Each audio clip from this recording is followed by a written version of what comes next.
We'll see. Move on. Hit people with the gavel if we start talking to them.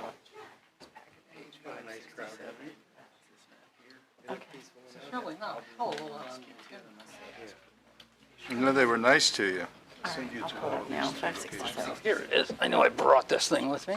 I'll send you an email tomorrow.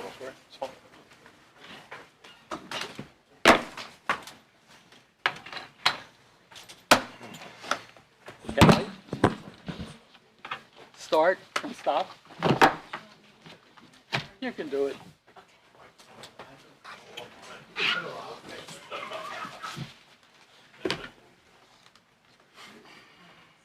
Ooh, how did everything go well? Is that me? Is that me?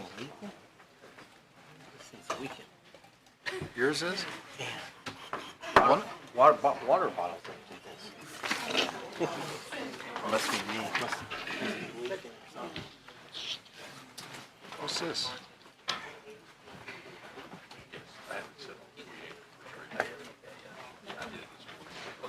I got your book.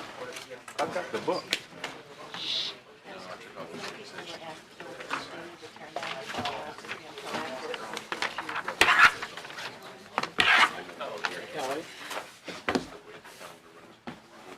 On the minutes, do they print properly now? When I first looked at the minutes. Could be. Online.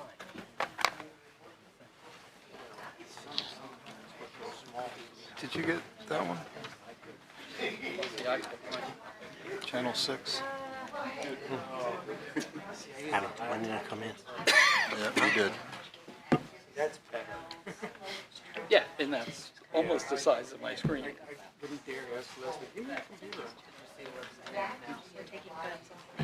just going to forward it to Kelly. Commandeering your computer. Tell my wife I'm commandeering your computer because it has a nice screen where you can see stuff. Take a look at some of this. It's like I converse with my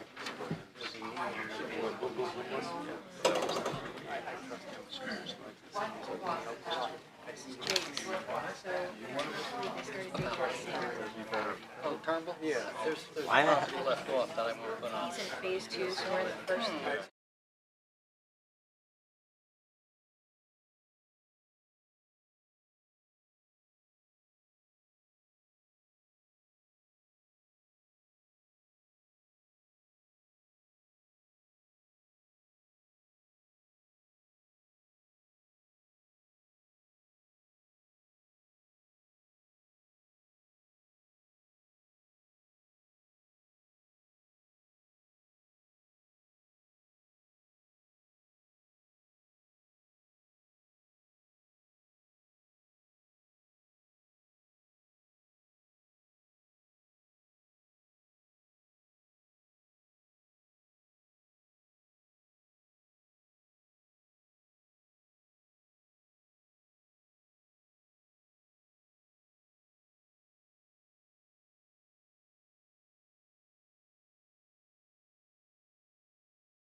come to order.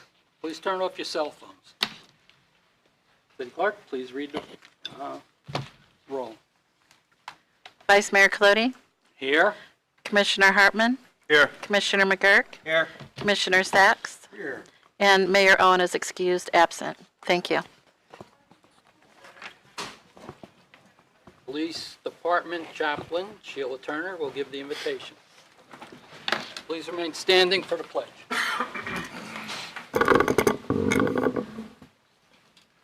Dear Heavenly Father, we just thank you for this evening. We thank you that you're allowing us to be before you in the year of 2020. And we thank you for this great city and give us the insights and the wisdom to approve things that needs to be approved for this city. In Jesus' name, amen. I pledge allegiance to the flag of the United States of America and to the republic for which it stands, one nation, under God, indivisible, with liberty and justice for all.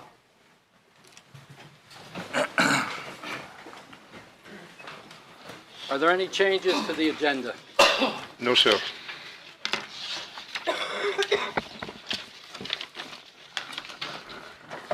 I need a left-handed microphone. I have a couple proclamations to make. I ask Faith Miller to come up to the podium.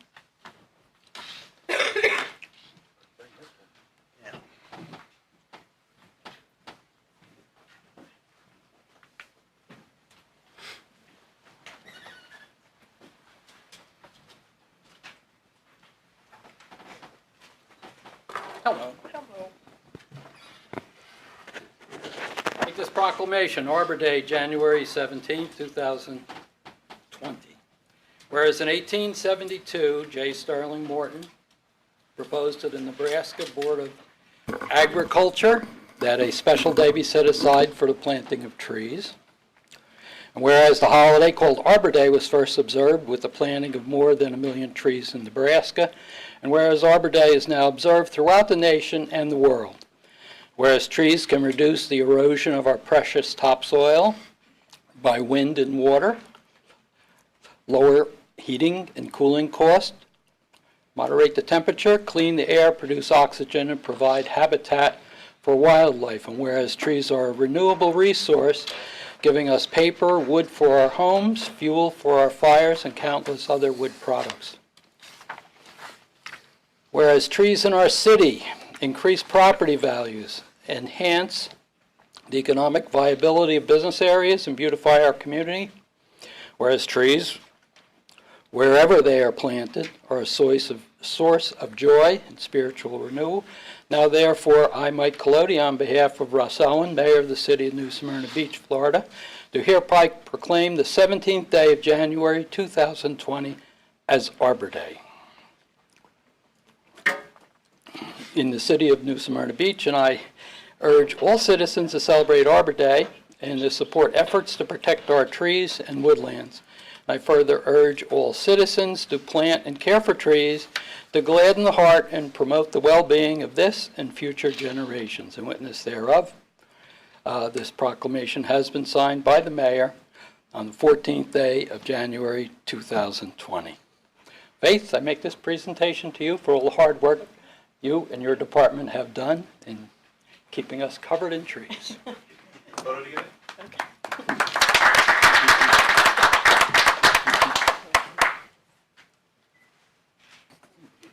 Could I just mention about the giveaway?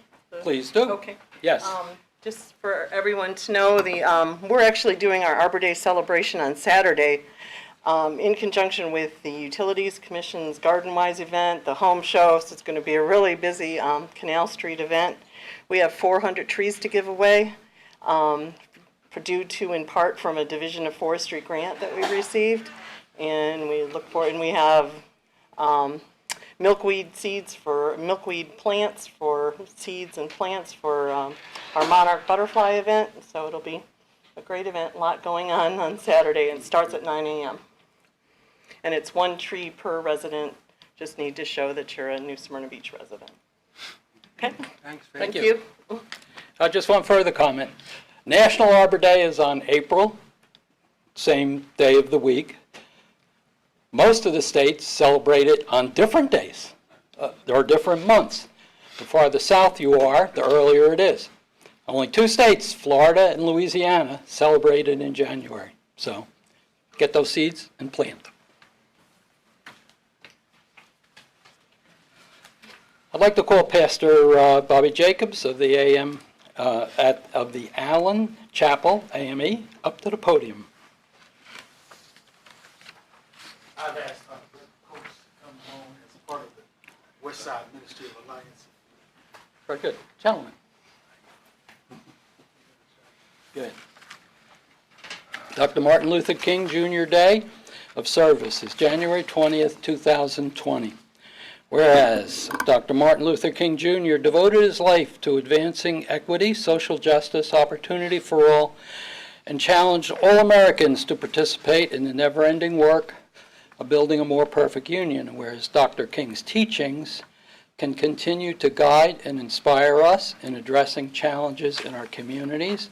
And whereas the King Holiday and Service Act, enacted in 1994, designated the King Holiday as a National Day of Volunteer Service, and charged the Corporation for National and Community Service with leading this effort. And whereas since 1994, millions of Americans have been inspired by the life and work of Dr. Martin Luther King Jr. to serve their neighborhoods and communities on King Holiday, and whereas serving on the King Holiday is an appropriate way to honor Dr. King, meet local and national needs, bring our citizens together, and strengthen our communities and nation. And whereas the King Day of Service is the only federal holiday commemorated as the National Day of Service and offers an opportunity for Americans to give back to their communities on the holiday and make an ongoing commitment to service throughout the year. And whereas King Day of Service projects are being organized by a wide range of nonprofit and community organizations, educational institutions, public agencies, private businesses, and other organizations across the nation. I have a cold. Whereas each of us can and must contribute to making our communities better with increased opportunity for all our citizens, and whereas citizens of New Smyrna Beach had the opportunity to participate in events throughout our city on King Day of Service, January 20th, 2020, as well as create and implement community service projects where they identify the need. Now, therefore, I, Michael Colodi, Vice Mayor of New Smyrna Beach, proclaim the Martin Luther King holiday as a day of service in New Smyrna Beach, and call upon people of New Smyrna Beach to pay tribute to the life and works of Dr. Martin Luther King Jr. through participation in community service projects on Martin Luther King Day and throughout the year.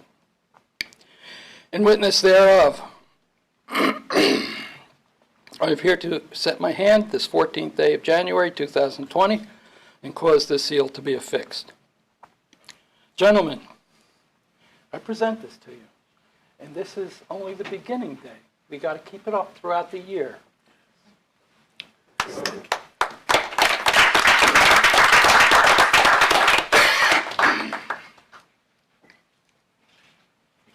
Okay.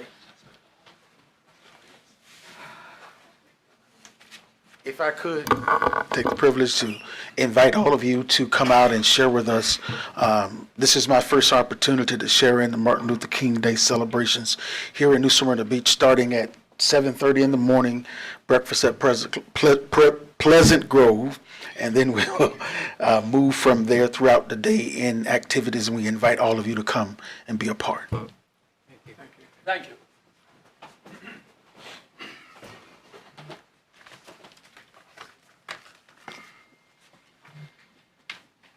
Okay. We now have a presentation. Babe James Splash Park. City staff, is there a report?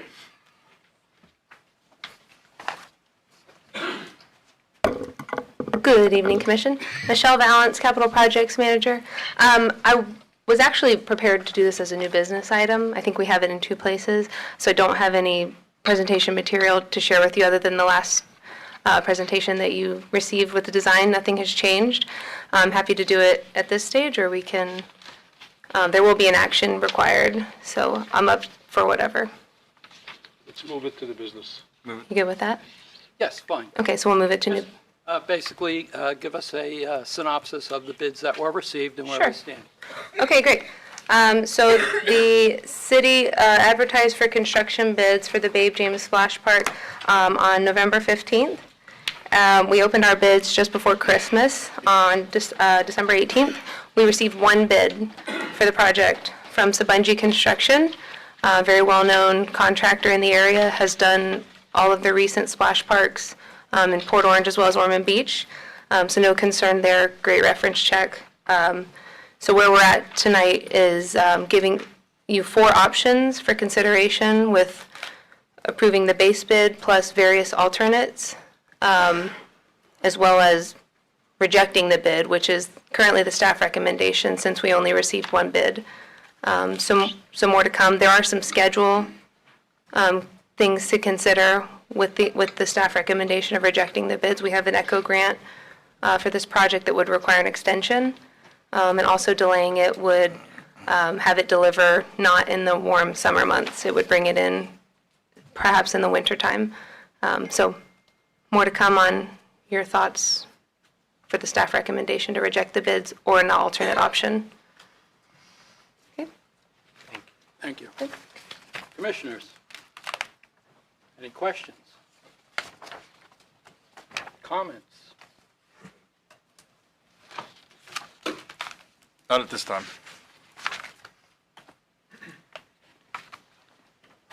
Very happy to see it happen. Thank you.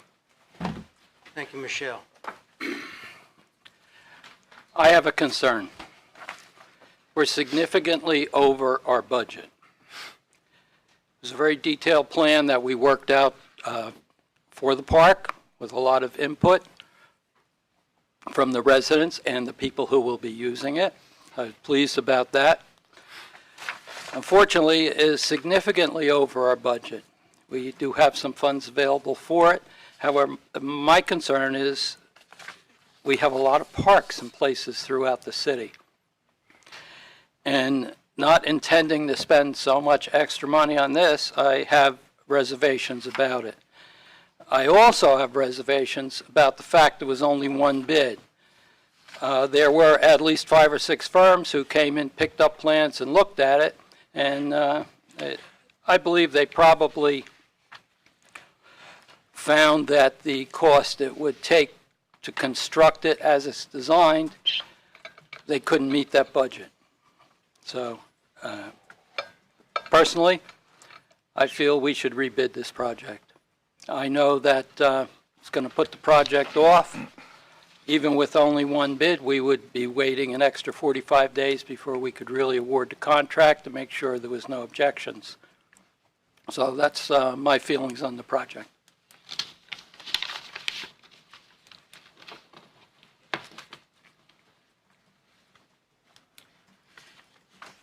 If there's no other comments, what's the pleasure of the commission?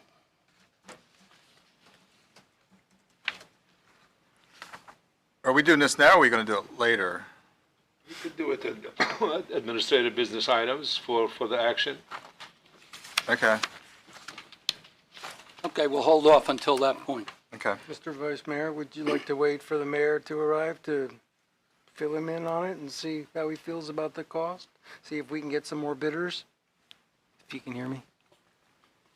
Well, that would involve rebidding one way or the other. Yes. So let's discuss it later, as Commissioner Hartman has That's fine. suggested. Okay. Thank you. At this time, public participation. As we all know, we have a 3-minute recommended time to spend. Please try to be concise, get your points across. Also, we need to know your name and address. I'm Margaret Yarrington, 309 Florida Avenue. Vice Mayor Collodi, City Commissioners and staff. Commissioner Sachs will remember I made frequent appearances before this board protecting our environment and neighborhoods. After a few setbacks, I am still promoting these issues and especially traffic safety. First of all, the no turn on Wright Street, on Palmetto Street to A1A, that's by the hospital. Please put solar-powered flashing lights on this sign. I frequently travel up the slip road from Route 1, and I see many drivers who either ignore it or they didn't notice it, and on occasion they have turned right into fast-moving traffic. Second point, I drive a full-size van, and I live on Florida Avenue, which is extremely narrow. I regularly meet vehicles at either end of the 300 block who are in the middle of the street. There are often skid marks. Some years ago, the request for more striping was rejected on aesthetic grounds. We need more striping on these corners so the drivers realize this is a two-way street. Third, please limit the size of delivery trucks on beachside. Look at the edges of our landscaping and the erosion caused by 18-wheelers. Other towns and cities do it, and the food companies still deliver, and the restaurants still get their provisions. The hours of deliveries also need to be regulated. Fourth, the parking lot behind Coronado Post Office and also Flagler Avenue in front of the post office. I have seen people park here, gather up their beach chairs and supplies, and go to the beach for hours, making it very difficult for residents to visit the post office and the businesses, especially those like me that can't walk like we used to. 5, we need the same speed limits on all beachside side streets. And for these and the A1A and 44 limits to be enforced. Why not post the speed limits on the 2 bridges? Lastly, we are seeing a lot of new residents in town with the baby boomers retiring. Some of them will have all kinds of skills. We need to encourage them to volunteer, like my generation in the 90s when we served on a recycling committee. Welcome their suggestions. Don't say, if you don't like it, here, go back where you came from. Thank you for allowing me to speak. Thank you very much. Mr. Brian Fields is here, and I know he's in the final throes of completing a parking study on Flagler Avenue, which hopefully will address a lot of those issues. Mr. Mayor, Mr. Vice Mayor, Yes. would it be acceptable to respond to Ms. Yarrington and make a motion at this time for discussion? And that motion would be to request staff to examine whether it's warranted to have that particular intersection signalized with a no right turn. I've noticed a lot of debris from car crashes there. It's a long-standing problem that gets worse and worse. Perhaps we could engage the mutual departments, divisions that run that road. It's a small ask to hopefully save some lives. Can I get a second? Just to take a look at it. Okay. Thanks. I mean, you want to do that now, or you want to do it under commission business? Commission business. I mean, if you Good, want later. to, if you want to hold that thought to commission business, Worked for me. okay. Good evening. Joe Dluback, 3587 Cassalta Street. I have 2 items I'd like to discuss. One of them is that I attended a planning and zoning board meeting yesterday, and one of the items on the agenda were coastal woods. and it had to do with property on Route 44, which is the entrance to our city. And it had to do with allocating land there for business purposes, 4 units, I believe. And many of us, including some of the board members, were a little anxious when we've heard that one of those may in fact be a 7-Eleven store. Again, that's the entrance to our city. Just up the street from that, we read in the paper that Advent Health had bought and purchased, I guess, 143 acres or so at the corner of 95 and 44. And it would seem more appropriate that things along that corridor ought to be somewhat of a professional nature. And the first thing that came to mind was doctor's offices. Is there any leverage to demand certain restrictions on the development of that property? I just leave that as an open question to the commission.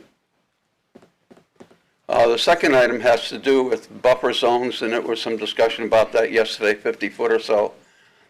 I can remember sitting both in the P&Z meeting and before this group when they were talking about the development going on in 44 and Glencoe. Promised that we would not see any of that from the street. If you go by that, it's an incredible, I don't think anyone appreciated the extent of that development. And it certainly isn't invisible from the street. It tends to be an eyesore. And I don't know whether the buffer zones need to be increased on our developments, whether it's a matter of enforcement and monitoring, but I'd like to see us hold people's feet to the fire if they say things are going to be the way they promise them to be. Thank you.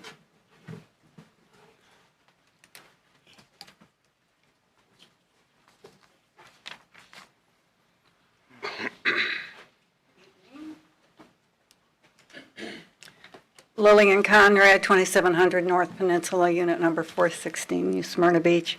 I'm here tonight to ask you to favorably look at the city manager's request and plan for providing some space to score to us so we can continue our mentoring assignments.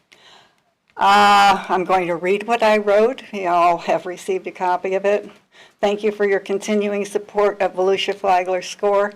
The city manager was very helpful in finding a very good location to enable us to continue providing services in the local community. The mentors and I will be very grateful if you agree to the plan. During the past 6 months, our fiscal year starts July 1. Excuse me, we have seen an average of 5 to 6 clients a week and offered mentoring 3 to 4 afternoons each week. In addition, we have scheduled approximately 1 client per week at an unscheduled time or location. The demand is steadily increasing for our services in Southeast Volusia, and having the availability to schedule appointments as needed to fit the needs of our clients and mentors is challenging. We currently have 4 certified mentors and 2 provisionals providing services in Southeast Volusia. The space the city could provide would meet all of those needs. It's really an exciting step for us to be back in the city. The space can be dedicated to our team. The space that can be dedicated to our team, providing continuity for both the mentors and our clients. Thank you for your assistance in finding us a new home. Thank you. Anybody else wish to speak? If not, I'll close the public session. Next item on the agenda is the consent agenda. Any members of the City Commission wish to pull any items for further discussion? Yes, Mr. Vice Mayor, thank you. I'd like to pull B and J.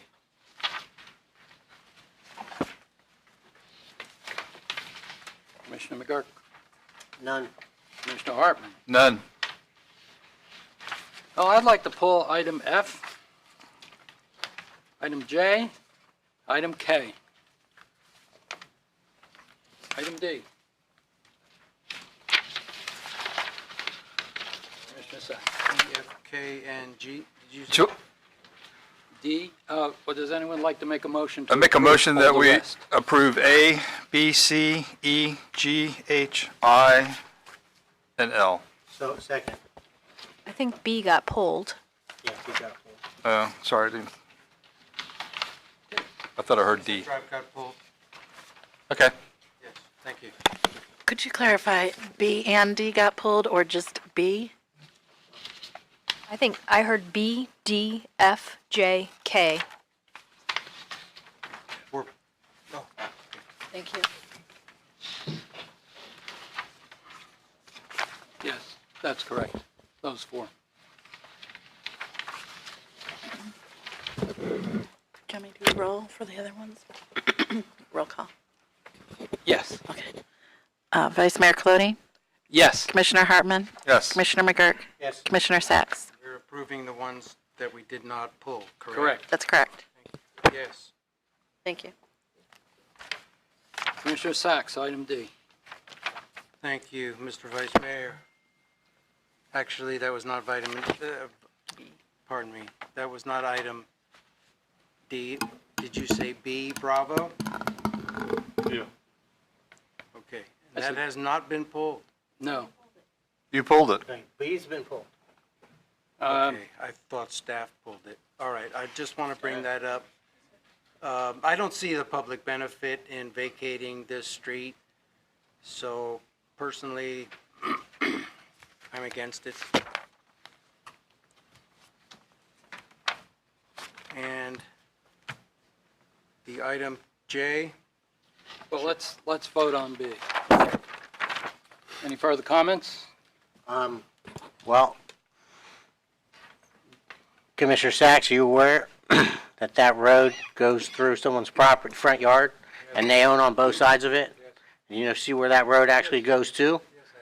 You realize that that road goes into an area of wetlands that can be developed? I cannot see the fact that we should vacate it. Okay. Okay. I just, Yes. vacating that road makes it less likely that that property would ever be developed. And there's an alternative I would prefer- road around the wetland. Thank you. Just- I would prefer not to vacate it. Thank you for sharing your opinion. Thank you, Vice Mayor. Do I hear a motion? Item B. So move. Second. Any other comments? Please call the roll. Commissioner Hartman? Yes. Commissioner McGurk? Yes. Commissioner Sacks? No. Vice Mayor Colodey? Yes. Thank you. Next item is D, I believe.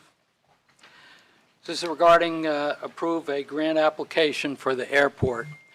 As I was reading through this rather lengthy item, one thing kind of stuck out. We're making quite a few improvements out there for the airport itself and its operation and for the city.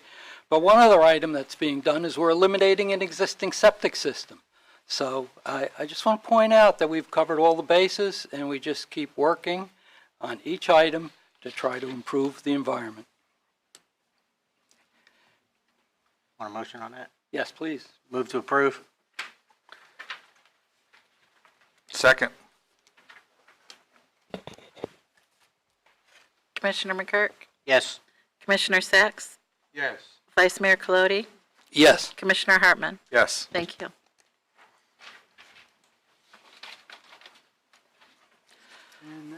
Next item is item F. I requested this be pulled. There was some discussion at last time regarding the approval of the resurfacing plan. I had difficulty with it because I thought it was putting all the improvements in one area. I understand we have to make certain changes to it because the Utility Commission will be working in some areas.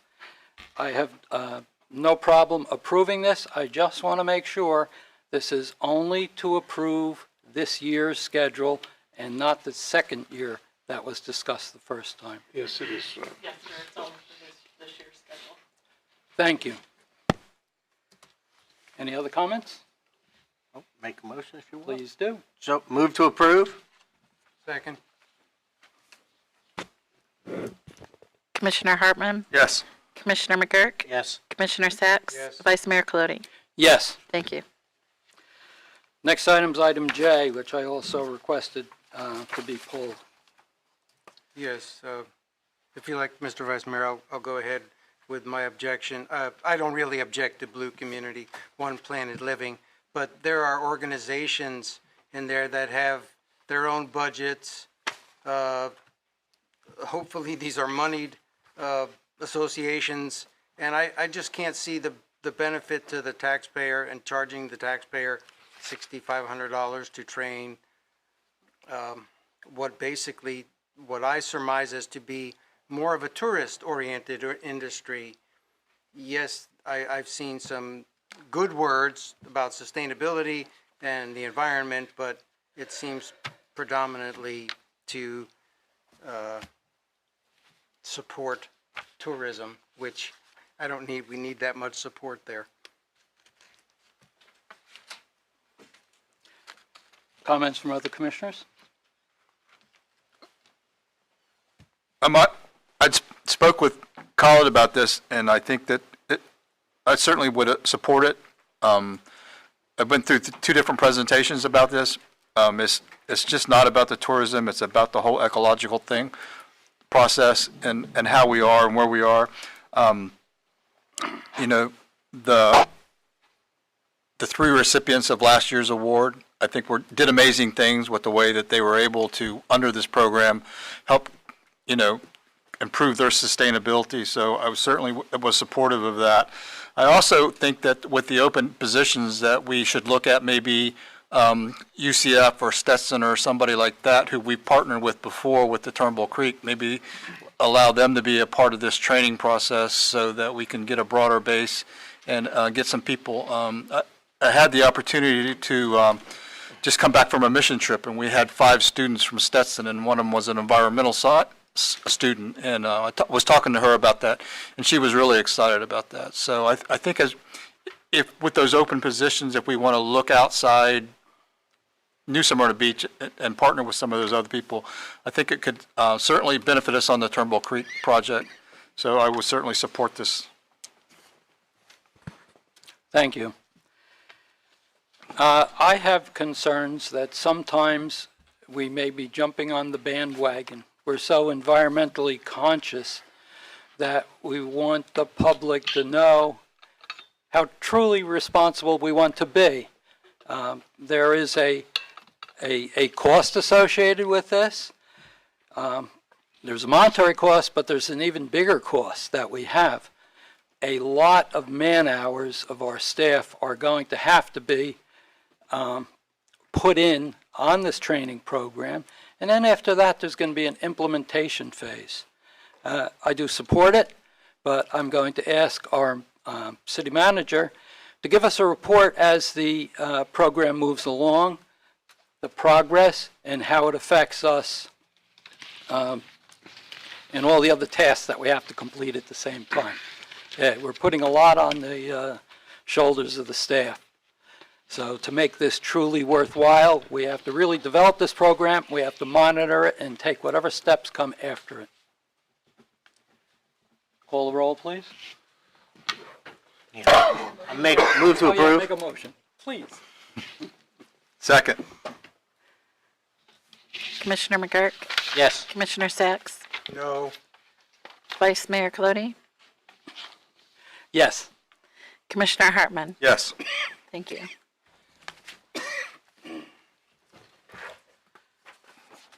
Thank you.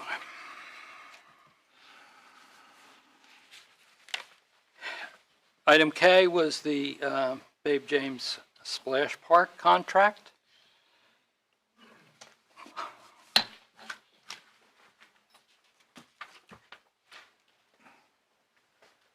Okay. Nope, I'm incorrect. I very well could have messed all of that up earlier. I apologize. You didn't. As a presentation, it's new business in my mind, and it could have just, sorry. So let's pretend that never happened. And can you give us the details? Yes, I'm ready to give you the details.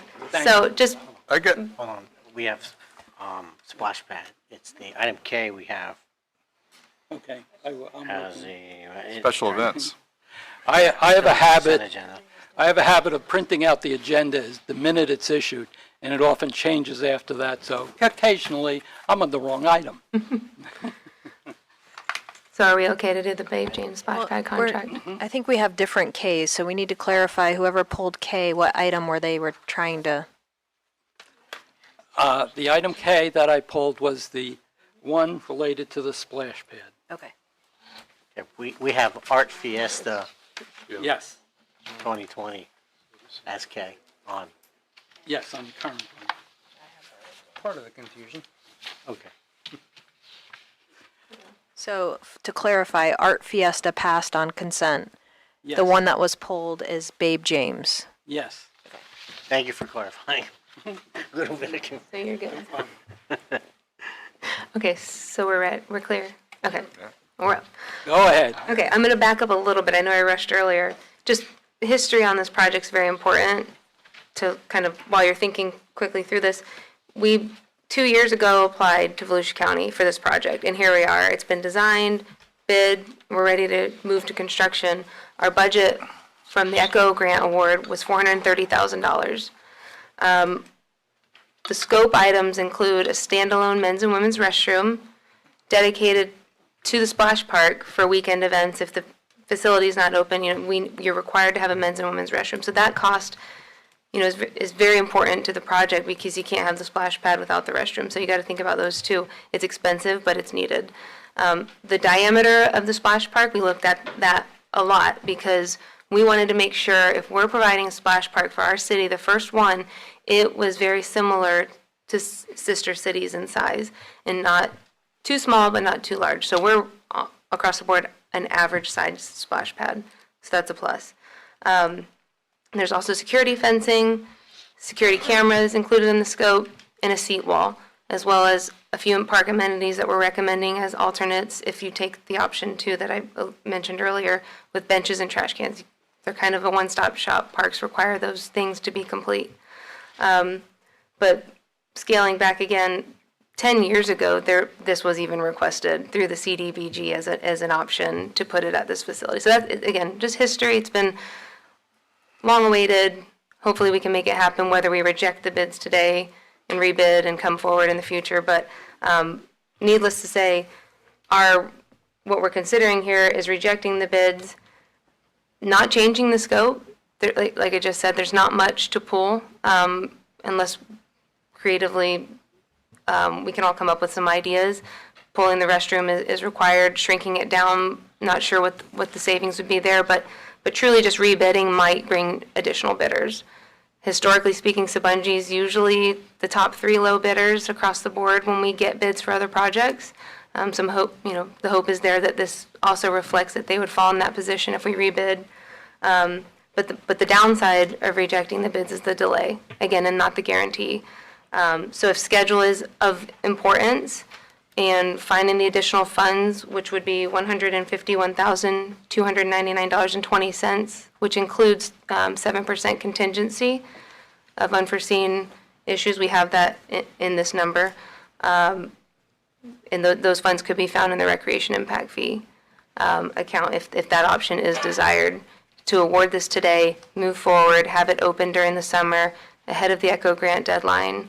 But again, that's the discussion we're hoping to have with you as a commission, is to follow the staff's initial recommendation to reject the bids and hope we get something better. But if that's not of desire, we're happy to work through some option 1, 2, or 3 with you, with option 2 being the preference.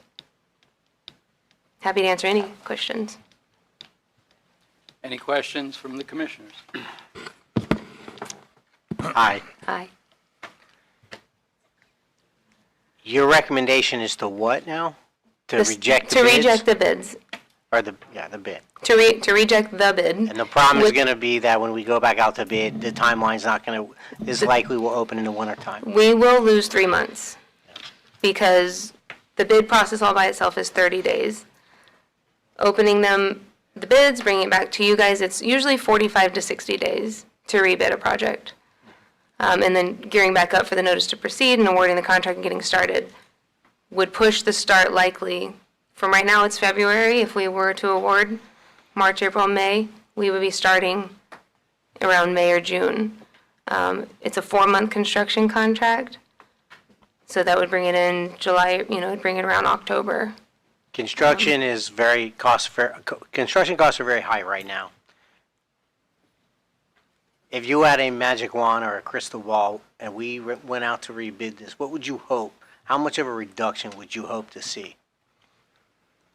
Again, just knowing historically how Sabanji falls in the order of, what we're used to seeing. They're usually either the low bid, second, or third. So let's just play it out. If they're third this time around, I would only think we would be saving maybe 15% if somebody happened to come forward with a lower bid. But that's just speculation on what I've seen across the board with their numbers. And from what I know, they've delivered good prior projects, Ormond Beach, Port Orange. So they're capable of doing the work, and they know what it takes. They've done the splash pads before. Yep. Yes, which helps. Which may have a lot to do why other firms have not bid. True, it's a unique, I'd say it's unique, it's pool safety, it's, water quality and the requirements to be met in that light. Thank you. You're welcome. And I think in this recommendations, what we're trying to do, normally we reject the bids. However, we kind of drawn the other options available for you if schedule is a factor. Which means if you wanted to finish before the summer, then these are the options for you to consider. In my personal schedule's not that important because this is going to be here long term. A few months one way or the other doesn't bother me. I think it's the cost, and it's a bad time to try to do a lot of these projects because construction is so expensive. But my concern is getting that down as much as we could. But the time frame doesn't bother me. But to be honest with you, if you rebid, as she said, expecting the bids to come, you might have more bids, but I don't think it would be a lot lower to meet the original budget on it. Because a lot of stuff were added to the original design from the public participation and the public meeting that they had. Right. So. The irony is, when the money's here, the economy's great, everything costs a fortune. And when, of course, the economy goes down, the money's not there to do these projects when everything is much more affordable. So, Michelle, when you were doing the bid process, there were other bidders that actually picked up packets, though? We had a non-mandatory pre-bid, yeah, and I believe we did have about 5 Did you get or so companies. Some of them were the subs, though, that showed up. Like Giles Electric was there, a couple of those guys, which are not the GC. So they come to hear the information for their scope. So did you get any feedback from them why they didn't bid, or have you heard anything through the? I'll have to check with Carol with purchasing. Okay. I haven't spoken with any of the bidders since we've opened the bids. Okay. The ECHO grant, is it guaranteed that we're going to get an extension on that? Or is there a chance we could lose that funding also? There is no guarantee. We have to request it because it'll be beyond the 2-year mark. So staff has to make that presentation to the county and request the additional time for approval. So there's additional staff time involved in all this also, along with no guarantee, and that was $430K? The ECHO grant? 430 is the total project cost. Okay. 215 is the county and Okay. 215 is the city. Right. So, yeah, so again, rejecting the bids will immediately require going directly to the county to ask for that extension, because we will not be able to deliver it before July 27th. If we rebid it, and, it's just not enough time to still get it done if we rebid. But I'd like to think that, our track history with the county is, we got a great relationship with them, and they understand these predicaments that come into play when you go out to bid, so. But again, it is a voted item by their ECHO board and then the county council. I just know that this project's been going on for a long time. It's over 10 years. You talked to the residents on the west side. They're very in the affirmative about this project. Some have says, yeah, I'll believe it if it ever shows up, because it's been so long since it's been a conversation, so. There's money in.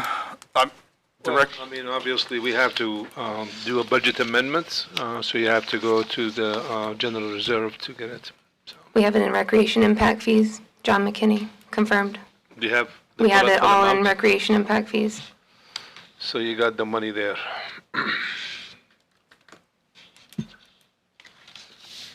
Michelle, Yes, sir. on the monies that are available, have they been earmarked for any other projects? And No. do you think this would interfere with any future projects? From my discussions with the finance director, they are not. They are available. Okay. I always have a concern about awarding when there's only been one bid. To our attorney, do we have any risk if we award this right now? We would wait it's either 48 or 72 hours to see if any protests come in. If a protest come in, we'd probably pull back. But just wait and see. Okay, but those protests would have to be filed within the next couple days? Yes. Okay. No other questions? Commissioners, what's your pleasure? I'll make a motion. Make a motion to approve. I think that this contractor is the only one who bid. This contractor has experience building them. I think that's probably why a lot of other people haven't. And as Commissioner Hartman says, I think it's time to move forward on this thing, so the people can see it and live it and enjoy it. Commissioner McGurk, we were offered a number of options. Which particular option are you putting forth? Going forward with the bid, the current bid. Okay.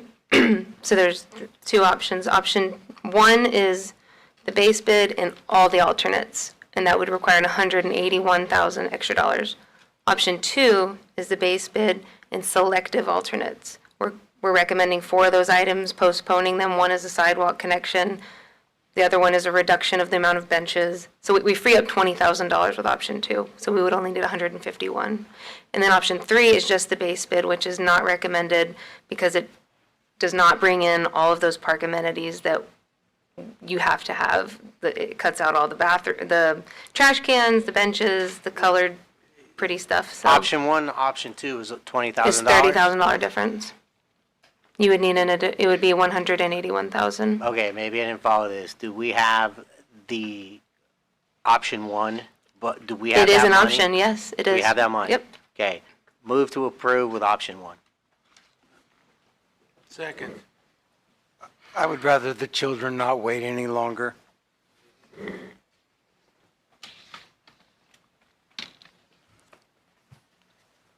No further comments? I just don't think construction costs are going to get any cheaper if you wait 3 months, so, I mean, they may go up, so.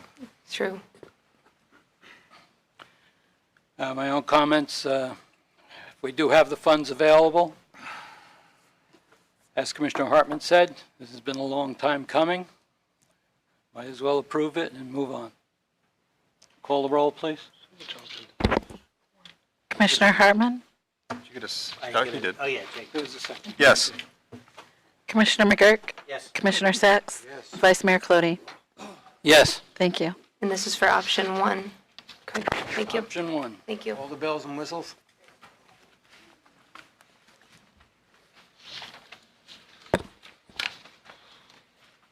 Okay, item 7A. Turnbull Creek project. Is there a report? Yes. Good evening, Mr. Vice Mayor and Commissioners. This item is a status report on the Turnbull Creek Land Acquisition Program with recommendations provided from the Turnbull Creek Land Preservation Committee. Over the past several months, the committee has met several times in public meetings to review and provide recommendations regarding the next group of parcels to pursue for potential land acquisition. Staff and the committee's approach have closely followed the Commission's approval of a work plan that was approved at the August 13th, 2019 City Commission meeting. So the information that's been compiled and evaluated to date is included in your agenda packet. There's a lot there. There's detailed tables, maps, and reports, including the report from our planning consultant. For our discussion, Kelly, you've already got it up there. This is Exhibit C. This shows the 19 parcels that the committee is currently recommending that we proceed with the next steps moving towards land acquisition. We're not approving tonight to acquire these properties. We're requesting approval to advance to the next step, which I'll get to in a moment. So out of the approximately 100 target parcels, these 19 were recommended because they scored the highest in our evaluation criteria, which included the environmental value, the economic development potential, as well as the potential public benefit. These 19 parcels are separated really into two groups. Priority 1 is the higher tier, are the 6 properties that surround State Road 44. Those the committee felt like were had the highest possibility for development. They also have a very high environmental value, so they recommended moving forward with those as Group 1 priority parcels. The second group is the larger group of parcels to the south, which they target as priority 2, that even though many of these parcels actually scored highest in the overall group, that they recommended moving forward, but as Group 2. The main reason for that was the largest land area, the largest property owner is for the Sugar Mill Ruins RV Park. And so far, they have not indicated that they are interested in proceeding with an acquisition by the city. Contrast that to going back to the 6 parcels at State Road 44. All of those parcel owners have indicated, at least on a preliminary basis, that they're interested in participating in this program. So back to that southern group, the Sugar Mill Ruins, and so far, just in preliminary discussions, they've not indicated that they're on board. However, given the high value of the property, the size of the property, the committee felt like it was worth moving forward with the next step and continuing those discussions with that entire group of property owners. For the remainder of the parcels, we have that included in the staff report. The committee recommended moving forward with establishing a conservation easement program. This is a little bit tricky because a funding source for conservation easements will need to be determined. Bond funds cannot be used to acquire conservation easements. So if we move forward with a conservation easement program, we'd have to have it be voluntary or by using the refunded grant funds. Those would be eligible for conservation easements or by some other source. That does not need to be answered tonight. That can be set aside for a future decision. Our main focus tonight is to request your approval to move forward with the next step for the 19 parcels that are shown here. With that, I'd be glad to take any questions. Again, 2 recommendations is to move forward with the next step, which would be the appraisal process. And we've already engaged. We have 2 appraisal firms on board with the city. They're gathering information so they can move forward with the appraisals. We can add to this list at any time. We can subtract from this list at any time.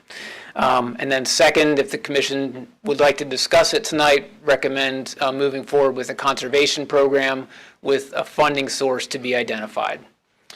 With that, I'd be glad to take any questions. Commissioner Hartman. What is your best guess on when property purchases could actually take place?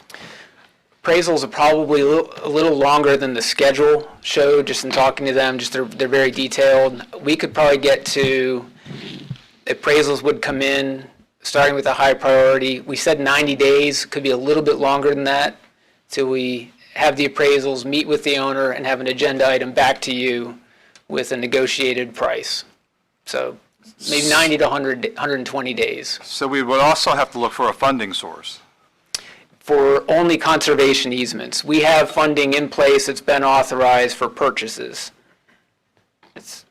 I thought we spent all that money on the initial purchase. The amount that the city borrowed, and Colin can give us the exact amount, after the grant, I believe there's approximately $4 million remaining in what is part of that initial loan amount.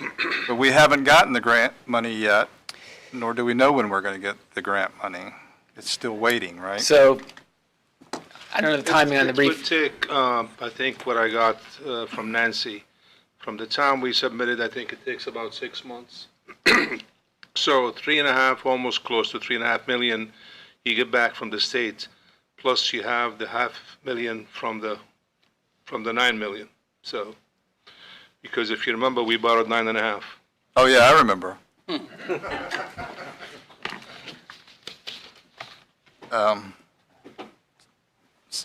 mean, so that's, you know, that's just my concern is, I mean, if we're not looking at getting that 3.5 million, because I'm sure some of these are large parcels and going to have a price tag on them. I mean, should we also be looking at borrowing the additional $6 million in some fashion? I think it's by the time you get the appraisals, and it might take 90 days or more. So that kind of puts you in line with getting the money from the state, and if not, then at that time, I think it'd be time for you, if you want to discuss, to borrow the rest of it. Okay. Who's going to actually do the negotiations with the property owners? That's another item for discussion. It could be performed by staff or a third party that has more expertise in these types of transactions who would be working on our behalf. That entity has not been selected yet. Okay, that would be my recommendation, is be the third party. And we're going to provide some options for you, most likely within the next month or so. And recommendation from the staff would be to hire a consultant to do that. Okay. And then the only other comment I have is I want to comment or thank you and the Turtle Creek Committee for all the hard work that they've done. You know, I've attended almost all the meetings. There's a ton of paperwork involved. There was a lot of parcels to look at and to evaluate, and I think they did an excellent job in their analysis of those properties. So I thank you for your staff for all your time and effort, and thank them also for all the effort that they put forth. So with that, I'll shut up. Commissioner Sacks? Just a question, Brian. Can you nicely induce people to offer you conservation easements through tax incentive or reductions in their taxes?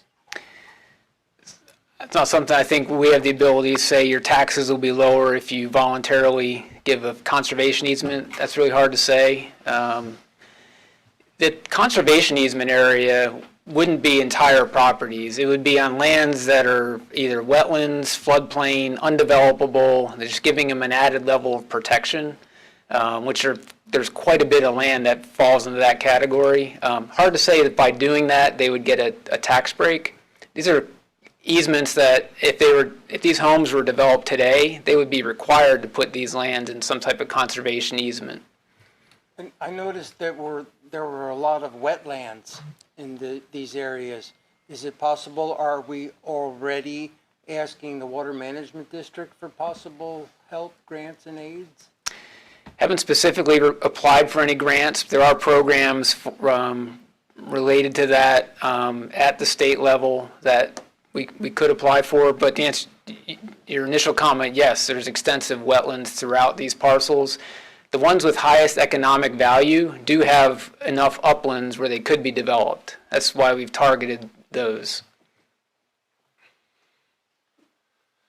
When you describe the economic value, is that the economic value lost from the city or the potential? It's the development potential. So if it's 100% wetlands, it scores very low. Take the Sugar Mill ruins, it's about 70 acres. It's about 40 acres plus or minus of uplands. So that's one that could be a large scale development. Obviously a lot of steps would have to occur before that happened. But the other properties have a mixture of uplands and wetlands. By the way, I also applaud you and the task force. It's a daunting job. I can't even see the scales and graphs and yeoman's job. Thank you. Commissioner McGurk. Thank you, Vice Mayor. I'd also like to congratulate you and the committee, staff, Nancy, everybody who has put so much into this to get to where we are today. I need a little bit of clarification on the conservation easements we're talking about. We're talking about paying for them, correct? And from a separate source of money pot. Yes. Yes. The conservation easement would be on people's property that we would get on a portion that we feel is valuable. We feel the lands that are most needed of extra protection. So, again, floodplain, wetlands, maybe, high wildlife potential, and some, you're looking at probably the first 100 to 200 feet from the creek being the most critical, and then maybe a little bit beyond that in some cases. Since we're targeting so many properties along the creek and that's the goal, what is the likelihood of a private property person who's going to develop privately to want to give up the rights to the waterfront property portion? It seems to me that that would be a very difficult task because that is so significant to the value of the property. Some of the lands are inaccessible and essentially worthless. So other lands, you're right, to donate a conservation easement, voluntarily, they'd be losing some value potentially, unless there are conditions in that easement where they could still potentially do a dock or something else. And and just so I understand, these conservation easements are separate to what we're doing with the land purchases because we cannot use that money for the purchases for the conservation easements. Correct. Okay, I just didn't I didn't want that getting convoluted and lost in discussion and misunderstood. Correct. So 19 parcels would be targeted for straight up acquisition, no conservation easement. They would be a purchase by the city. Okay. I also strongly suggest that we do a third party independent person to put the values on this. Thank you. Okay. I have a concern and a suggestion. A couple of these parcels, 3 in particular, the property owner has said they don't want to deal with us. I really don't want to spend money on appraisals for those particular properties. The one is a rather large parcel and would be a quite expensive appraisal. I would like to proceed with all the rest of them, continue working on those 3 particular parcels through discussions to see if they change their mind, because they are important. But as much money as we have, we should spend it as prudently as possible. The second item I have is that there's a parcel that's not on the list that I believe should be on the list. It's parcel number 98. It's in the south area. It lies between other parcels that we've suggested. I think it's coming up on the screen. So there we go.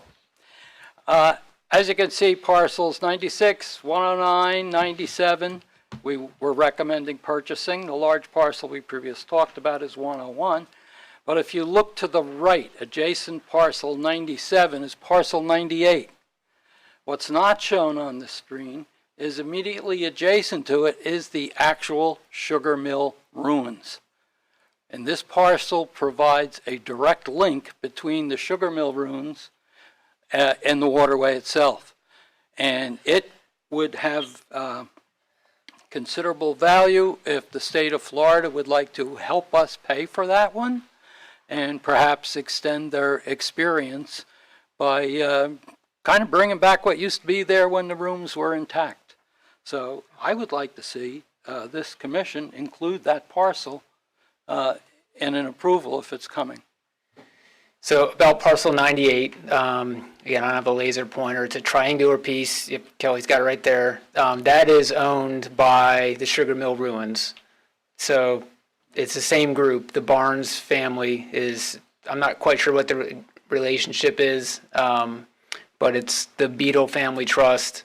That parcel didn't quite score as high as the others. It's all wetlands. However, if Sugar Mill Ruins wanted to sell, they would probably want to include that, so they would not have a remnant parcel in that area. The parcel is not developable. Again, it's 100% wetlands. Could easily be added in and be part of our just continuing discussions with that property owner, though. Okay. It's just that when we look at all the aspects of it, we looked at the values, we looked at the environmental considerations, but this is almost a social consideration because of the ruins themselves, that there might be more leverage on getting a sale on that property. So I would like it included.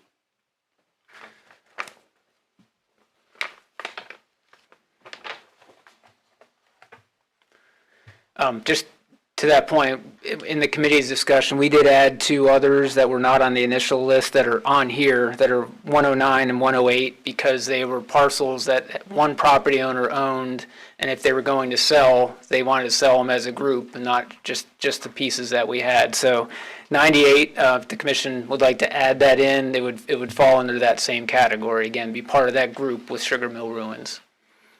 Yes, that's what I would like to see it placed in there. I have no objection. Mr. Vice Mayor, nor do I. I just a question though.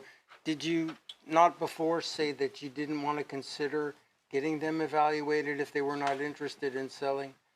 I did say that, but I didn't see anywhere in the documentation that that there was an opposition to us acquiring it. Unless I missed that in the many pages. We've done two things. We sent out written notices and flyers that they could reply back in writing with just a simple yes, I'm interested, or no. No discussion of any money with any of these property owners so far. Right. Just are you interested or not? They replied no in those written forms, and then we had phone discussions, just preliminary, just discussing are you interested or not. And so far it's been no, but very high level at this point. Brian, Mr. Mayor, is it a state historical monument? I think it is. The Sugar Mill Ruins? Yes. I don't know that. Yes, I believe it is, yes. State Park. State Park. Thank you.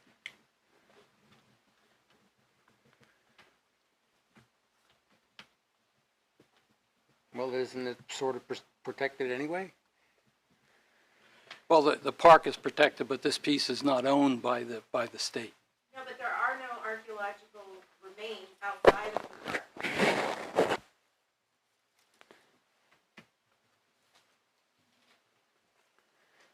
So we did tour this land. One of the committee members and myself. It is beautiful land. It's got historic trees. It does have some open areas and uplands. So we definitely want it included on the list. It could be just continued discussions at this point. We do recommend going ahead and getting an appraisal, so we have that information in hand to help with those discussions, but that could be set aside. I mean, I will say that we're working with a limited budget, and we got a lot of property that people want to sell along the creek. I mean, it's as you said, beautiful piece. I'd love to have it, but by the truth of the matter is that's a very, very valuable piece of property because, as you pointed out, there's about 45 acres of uplands. So it will be a likely budget breaker to get that.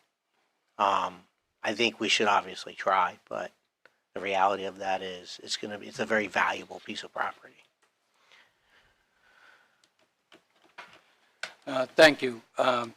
Commission members, any people want to put forth a motion based upon what's been asked or any other changes?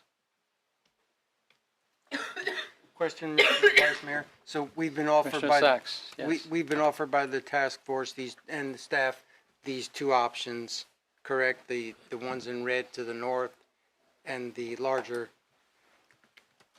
corridor in green?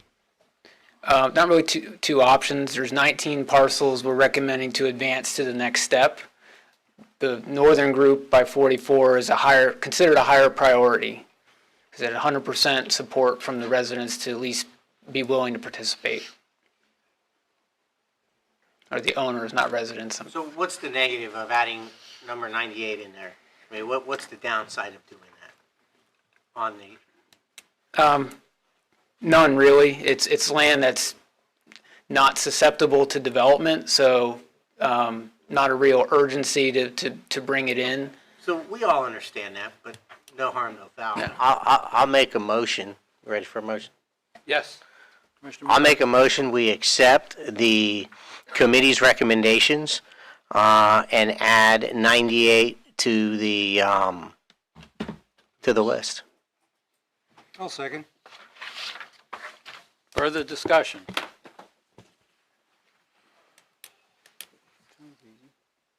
Please call the roll. Commissioner Sacks? Yes. Vice Mayor Colodey? Yes. Commissioner Hartman? Yes. Commissioner McGurk? Yes. Thank you.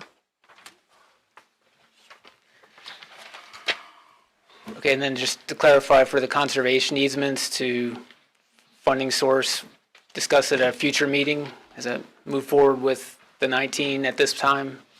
Yes, I think that the. And you added 98 to the mix. Yes, we added 98. Okay, or the 20 now? Yeah. Okay.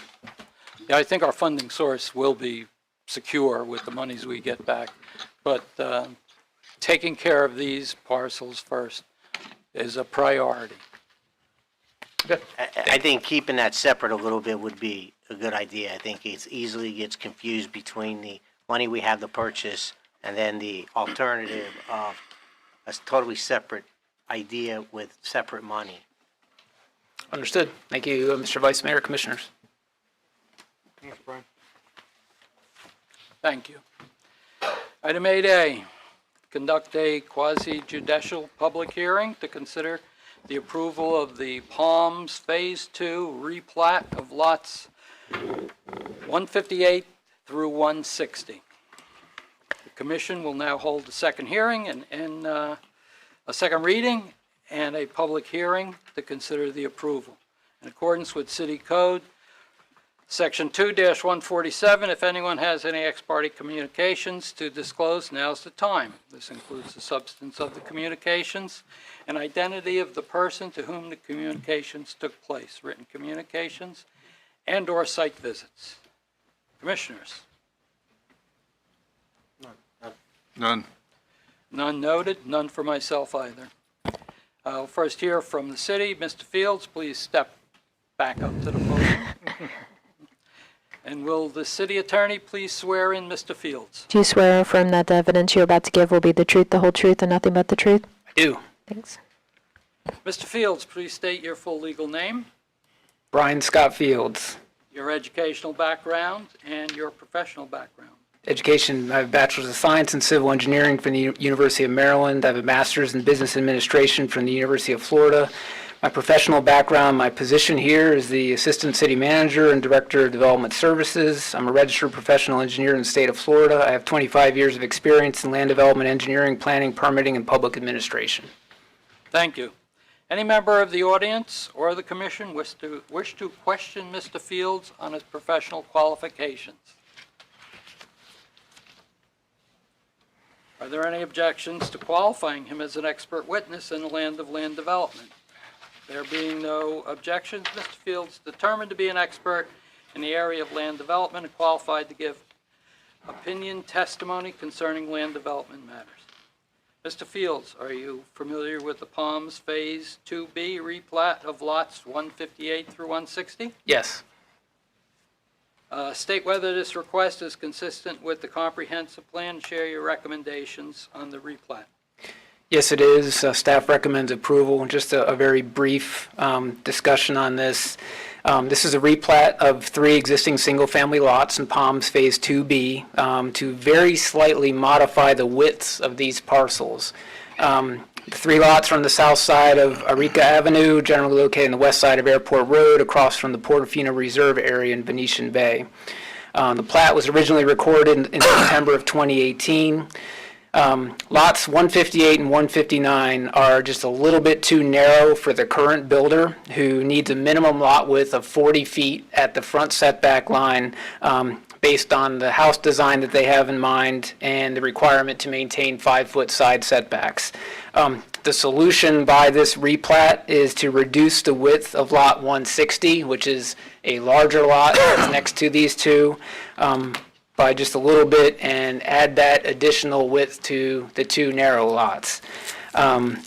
So the total lot widths change anywhere from 0.1 feet to a maximum of 1.54 feet. So again, these are really minor lot line adjustments.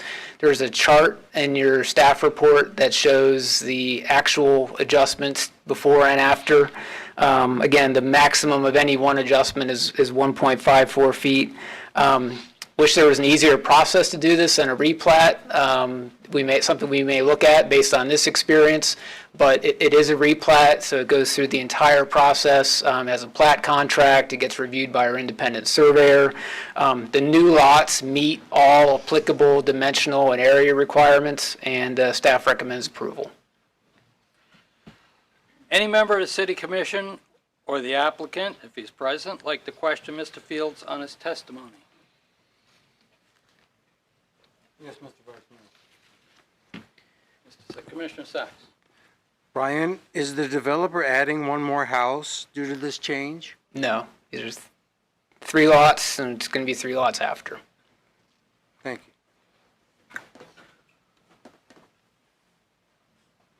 you. Yes. Commissioner McGurk.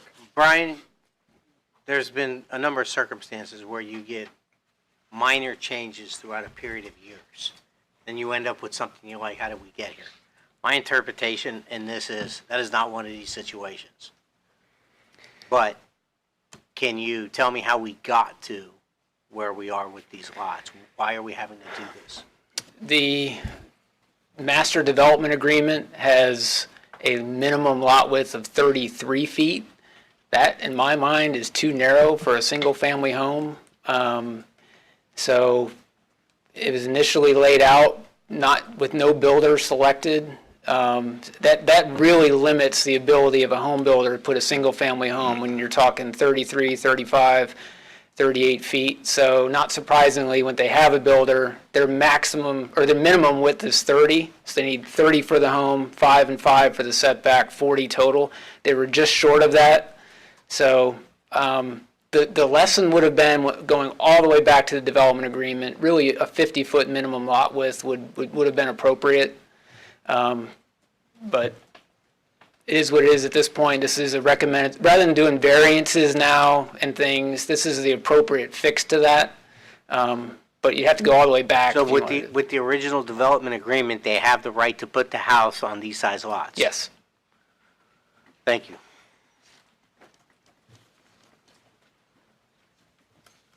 Basically, it's my understanding that the owners of the property are selling to a particular builder who requires to have a certain width and is not willing to alter his model home specifications, which in my mind would have been easier, but that's that.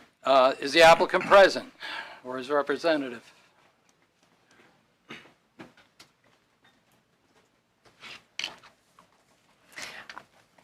Good evening, Vice Mayor, Commissioners. Brian, I mean, we try to do this through, Amber Coleman, Corporate Counsel for the applicant. We try to do this through an admin variance, but I think it's 15%, 10 or 15%, so we couldn't quite get that. Also, with the criteria for a regular variance, we couldn't get this, and there's no other mechanism in the LDR for us to do this, so that's why we're here.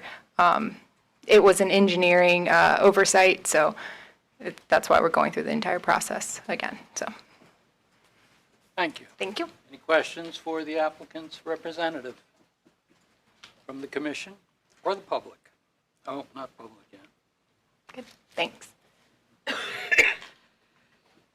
City Commission will now hear from members of the public wishing to testify in favor of Palms Phase 2.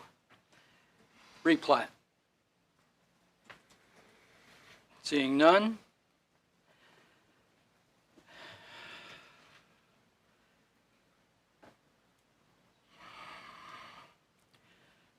City Commission will now hear from members of the public wishing to testify in opposition to the replat. Seeing none.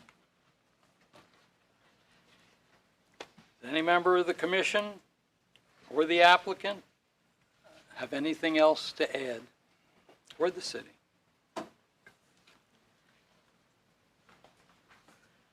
Commission will now hear closing remarks from the city and the applicant, the Palms Phase 2B, replat of lots 158 to 160. Please limit yourself to what has been presented to the commission in the form of testimony and documentary evidence of record. We will first hear from city staff, then the applicant. Nothing further. Applicant? Public hearing is closed. City Commission will now consider the Palms Phase 2B replat of lots 158 to 160. Is there a motion to approve the replat? Move to approve. Is there a second? Second. Any further comments? City Clerk, please call the roll. Vice Mayor Colodey, Yes. Commissioner Hartman, Yes. Commissioner McGurk, Yes. Commissioner Sacks. No. Thank you. Okay. Next three items are concerned with the same property, which is 2565 Glen Farms Road. City Attorney will read ordinances number 81-19, 82-19, 83-19 regarding the property at 2565 Glencoe Road. By title only. Ordinance number 8119, an ordinance annexing into the city of New Smyrna Beach 2.5 plus or minus acres of property located on the west side of South Glencoe Road, north of Cone Lake Road, addressed as 2565 Glencoe Farms Road, providing for redefining boundaries of the city, designating the property within Commission Zone 4, providing for public hearing, providing for required filings, providing for conflicting ordinances, providing for severability, and providing an effective date. Ordinance 8219, an ordinance of the City of New Smyrna Beach amending the comprehensive plan, changing the future land use designation of 2.5 plus or minus acres of land located on the west side of South Glencoe Road, north of Cone Lake Road, addressed as 2565 Glencoe Farms Road, from Volusia County Rural to City Rural, providing for amendment of the associated comprehensive plan maps to show the area incorporated into the city, providing for public hearing, providing for conflicting ordinances, and providing an effective date. Ordinance 8319, an ordinance of the City of New Smyrna Beach rezoning 2.5 plus or minus acres of property located on the west side of South Glencoe Road, north of Cone Lake Road, addressed as 2565 Glencoe Farms Road, from Volusia County RA Rural Agriculture Estate to City RA Rural Agriculture Estate, providing for conflicting ordinances, providing for severability, and providing an effective date. Thank you. Ordinance number 83-19 is a quasi-judicial public hearing. Mr. Fields, I remind you, you are still under oath. Are you? You're not Mr. Fields. We have a new staff member here, yes. I see that. Oh.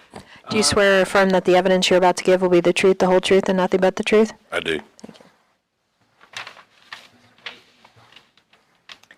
Please. So, my name is Robert George Mathan, and I've been employed for the City of New Smyrna Beach for 18 years. I've held the positions of permit technician, zoning technician, associate planner, and currently the senior planner of the City of New Smyrna Beach. Thank you. Do we have to accept his qualifications? It's the pleasure of the board. Would you? Does the board have any questions with his qualifications? And do we have to ask the public? Yes. Anyone object to Does deeming anyone him an object to expert? Mr. Nathan testifying? Seeing none. Please state whether this request is consistent with the city comprehensive plan and share your recommendations on ordinances number 81-19, 82-19, and 83-19. They do meet the comprehensive plan, and staff is recommending approval for all three ordinances. Thank you. Any member of the city commission or the applicant like to question Mr. Fields or Mr. Nathan on his testimony? Seeing none, the City Commission will now hear from the applicant and any witnesses that choose to present. Is anyone from the applicant here? Seeing none, City Commission will now hear from members of the public wishing to testify in favor of ordinances 81-19, 82-19, 83-19. Please limit your remarks to matters of which you have personal knowledge. Seeing none, we'll move on. City Commissioner will now hear from members of the public wishing to testify in opposition to ordinances 81-19, 82-19, and 83-19. Seeing none, the Commission will now hear closing remarks from the city and the applicant, who's not present. Please limit what you have to say to what has been presented to the Commission in form of testimony and documentary evidence of record. We will now hear from Mr. Nathan. We have no further comments. Thank you. Public hearing is now closed. City Commission will now consider ordinances 81-19, 82-19, 83-19. Each ordinance will be voted on separately. Is there a motion to adopt 81-19? So move. Second. Any further discussion? Seeing none, City Clerk, please call the roll. Commissioner Hartman? Yes. Commissioner McGurk? Yes. Commissioner Sacks? Yes. Vice Mayor Colodey? Yes. Thank you. Ordinance 81-19 has been adopted. Is there a motion to adopt ordinance 82-19? So moved. Second. Seeing no further comments, City Clerk, please call the roll. Commissioner McGurk? Yes. Commissioner Sacks? Yes. Vice Mayor Colodey? Yes. Ordinance 82. I'm sorry, Commissioner Hartman? Yes. Sorry about that. Ordinance 82-19 has been adopted. Is there a motion to adopt ordinance number 83-19? So moved. Second. Any further questions, comments? City Clerk, please call the roll. Commissioner Sacks? Yes. Vice Mayor Colodey? Yes. Commissioner Hartman? Yes. Commissioner McGurk? Yes. Thank you. Thank you. City Attorney will now read ordinances number 84-19, 85-19, 86-19 regarding the property at 1086 Corbin Park Road, the second time by title only. Ordinance number 8419, an ordinance annexing into the city of New Smyrna Beach .76 plus or minus acres of property located on the west side of Corbin Park Road between Swoop Drive and Juanita Drive, addressed as 1086 Corbin Park Road, providing for redefining boundaries of the city, designating the property within Commission Zone 4, providing for public hearing, providing for required filings, providing for conflicting ordinances, providing for severability, and providing an effective date. Ordinance number 8519, an ordinance of the City of New Smyrna Beach amending the comprehensive plan, changing the future land use designation of .76 plus or minus acres of land located on the west side of Corbin Park Road between Swoop Drive and Juanita Drive, addressed as 1086 Corbin Park Road, from Volusia County urban low-intensity to city low-density residential, providing for amendment of the associative comprehensive plan maps to show the area incorporated into the city, providing for public hearing, providing for conflicting ordinances, and providing an effective date. Ordinance number 8619, an ordinance of the City of New Smyrna Beach rezoning .76 plus or minus acres of property located on the west side of Corbin Park Road between Swoop Drive and Juanita Drive, addressed as 1086 Corbin Park Road, from Volusia County R4A urban single-family residential airport overlay to city R2A single-family residential airport overlay zoning district, providing for conflicting ordinances, providing for severability, and providing an effective date. Ordinance 86-19 is a quasi-judicial public hearing. Mr. Mathan, I remind you, you're still under oath. Are you familiar with ordinance number 84-19, 85-19, 86-19? Yes, sir. Please state whether this request is consistent with the city comprehensive plan and share your recommendation on ordinances numbered 84-19, 85-19, and 86-19. All three ordinances do meet our comprehensive plan, and staff recommend approval. Thank you. Does any member of the City Commission have a question on Mr. Mathan, on his testimony? Seeing none, is the applicant present? Not present.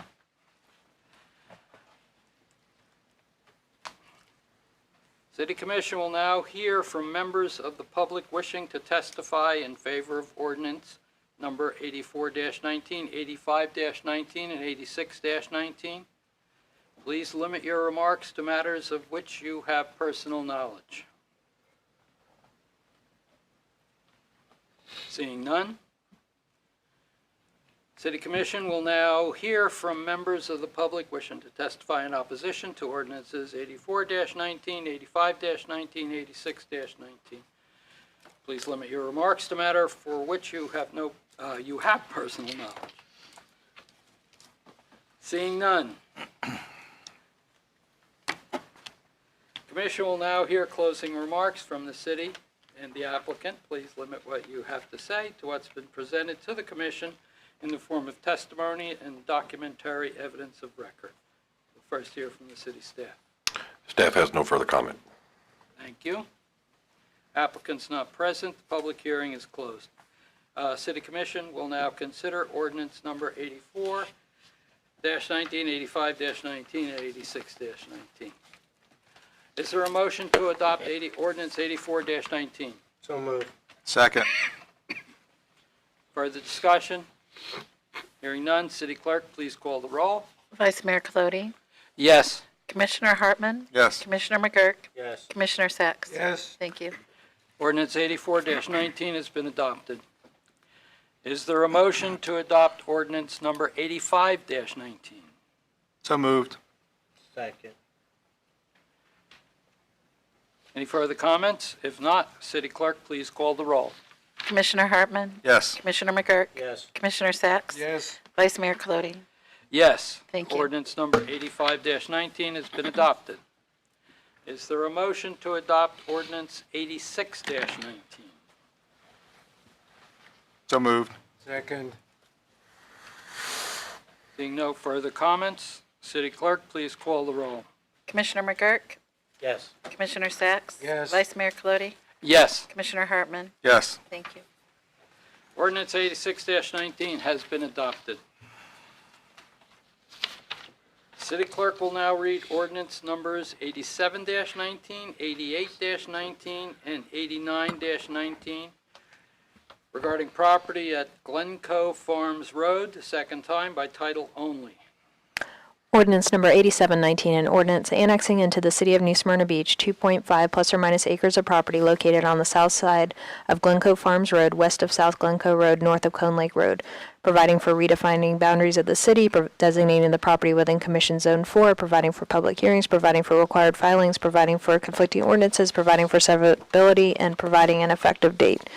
Ordinance 8819, an ordinance of the City of New Smyrna Beach amending the comprehensive plan, changing the future land use designation of 2.5 plus or minus acres of land located on the south side of Glencoe Farms Road, west of South Glencoe Road, north of Cone Lake Road, from Volusia County rural to city rural, providing for amendment of the associated comprehensive plan maps to show the area incorporated into the city, providing for public hearing, providing for conflicting ordinances, and providing an effective date.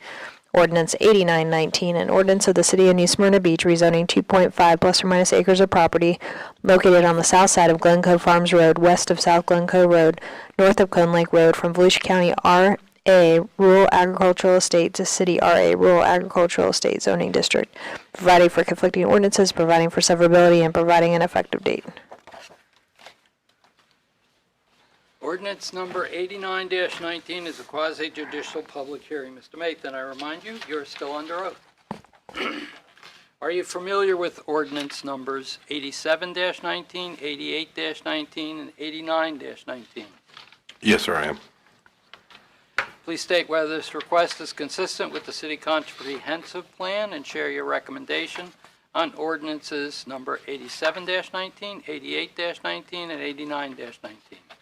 All three ordinances do meet the comprehensive plan, and staff recommends approval for all three ordinances. Thank you. Any member of the City Commission or the applicant like to question Mr. Fields on his testimony? Seeing none. Is the applicant present? Seeing none. City Commission will now hear from members of the public wishing to testify in favor of ordinance numbers 87-19, 88-19, 89-19. Please limit your remarks to matters of which you have personal knowledge. Seeing none. City Commission will now hear from members of the public wishing to testify in opposition to ordinance number 87-19, 88-19, and 89-19. Please limit your remarks to matters of which you have personal knowledge. Seeing none.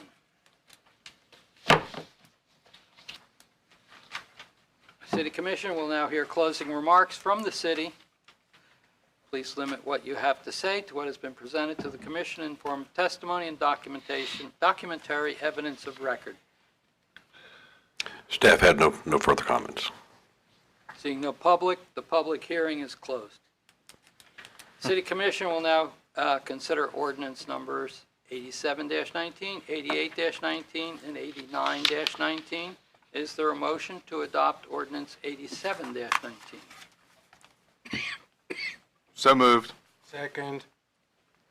Any further comments? If not, City Clerk, please call the roll. Commissioner McGurk? Yes. Commissioner Sacks? Yes. Vice Mayor Colodey? Yes. Commissioner Hartman? Yes. Thank you. Ordinance 87-19 has been adopted. Is there a motion to adopt ordinance number 88-19? So moved. Second. Any further comments? If not, City Clerk, please call the roll. Commissioner McGurk? Yes. Vice Mayor Colodey? Yes. Commissioner Sacks? Yes. Commissioner Hartman? Yes. Thank you. Ordinance number 88-19 has been adopted. Is there a motion to adopt ordinance 89-19? So moved. Second. Seeing no further comments, City Clerk, please call the roll. Commissioner Sacks? Yes. Vice Mayor Colodey? Yes. Commissioner Hartman? Yes. Commissioner McGurk? Yes. Thank you. Thank you. Number 9, ordinances, first reading. Item A. City Attorney will read the ordinance the first time by title only. The second reading and public hearing will be on January 28th.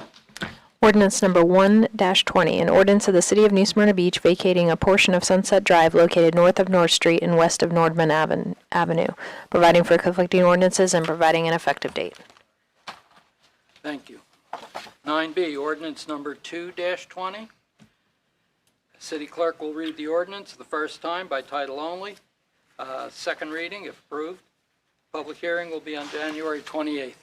And I'm going to go ahead and do 2, 3, and 4. These are all the same property address. Okay. Ordinance 220, an ordinance annexing into the City of New Smyrna Beach, .2 plus or minus acres of property located on the south side of Canal Street between Old Mission Road and Ingham Road, addressed as 1110 Canal Street, providing for redefining boundaries of the city, designating the property within Commission Zone 4, providing for public hearing, providing for required filings, providing for conflicting ordinances, providing for severability, and providing an effective date. Ordinance 3-20, an ordinance of the City of New Smyrna Beach amending the comprehensive plan, changing the future land use designation of .2 plus or minus acres of land located on the south side of Canal Street between Old Mission Road and Ingham Road, addressed as 1110 Canal Street, from Volusia County Commercial to City Commercial, providing for amendment of the associated comprehensive plan maps to show the area incorporated into the city, providing for public hearing, providing for conflicting ordinances, and providing an effective date. Ordinance 4-20, an ordinance of the City of New Smyrna Beach rezoning .2 plus or minus acres of property located on the south side of Canal Street between Old Mission Road and Ingham Road, addressed as 1110 Canal Street, from Volusia County B5 Heavy Commercial to City B3 Highway Service Business District, providing for conflicting ordinances, providing for severability, and providing an effective date. Thank you very much. The quasi-judicial public hearing and the regular public hearings will all be held on January 28th on all of those items. Next item, city attorney will read the ordinance, first time by title only. Second reading, a public hearing will January 28th, ordinance number 5-20. Ordinance 620, an ordinance of the City of New Smyrna Beach amending the City of New Smyrna Beach firefighters retirement system, adopted pursuant to ordinance number 8117 as subsequently amended. Amending Section 1 definitions by amending the definition of salary, amending Section 3 Board of Trustees, amending Section 6 benefit amounts and eligibility, amending Section 7 pre-retirement death, amending Section 8 disability, amending Section 26 deferred retirement option plan, providing for codification, providing for severability of provisions, repealing all ordinances in conflict herewith, and providing an effective date. There's one minor change that I passed out to each of you in the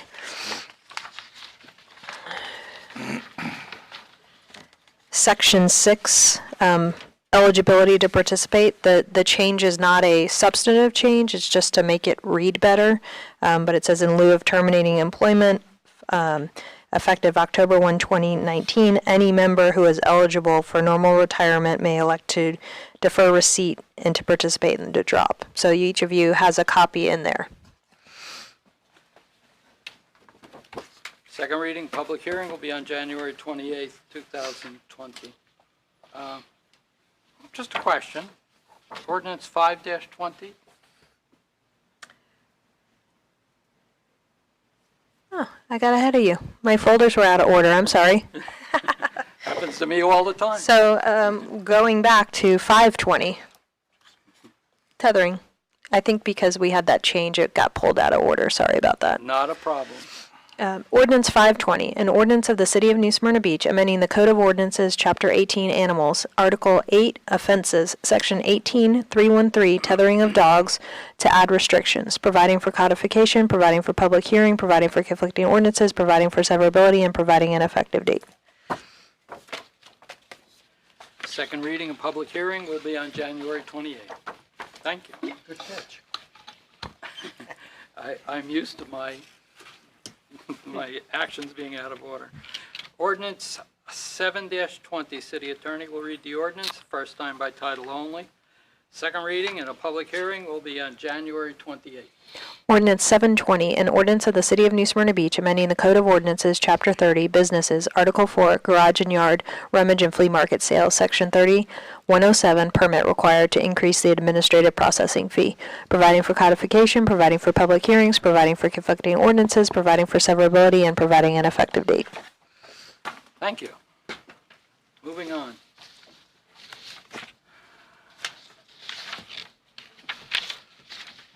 Boards and commissions, nothing on the agenda. Mayor and commission reports. Commissioners, Mr. Hartman. Just hope that everybody had a safe and happy holiday, and looking forward to 2020. What the hell's forward for us, so. That's all I have. Commissioner Sachs. Thank you, Mr. Vice Mayor. I'd like to bring up something that's been on my mind for several years, and Commissioner Hartman, I believe, as well. And that would be a pedestrian flashing beacon for Myrtle and Canal. I'm not sure if this is the proper time, but I'd like to make the motion that we place a flashing beacon especially for students crossing Canal to get to the middle school. It's a really dangerous intersection, and if it's feasible and warranted, I'd like to get a second for possibly placing this feature there. Can we do that at this point? It's already in the plan. It's in the plan. How excited. Thank you. Good to hear. Thanks for your efforts, Commissioner Hartman, as well.